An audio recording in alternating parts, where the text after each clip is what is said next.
This is a rape victim, a migrant worker from India. She was crying when I was talking to her and asking for help.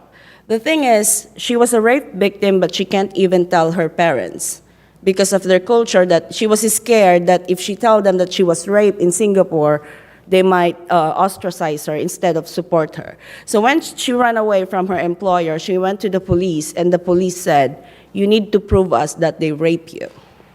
How it's very traumatic for a victim of rape to prove it again in a way that they want to check if her vagina, can I say that?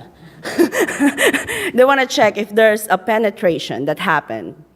So when she refused because of her culture, the police said, "You can go back to your employer." They asked her to go back to the people who abused her.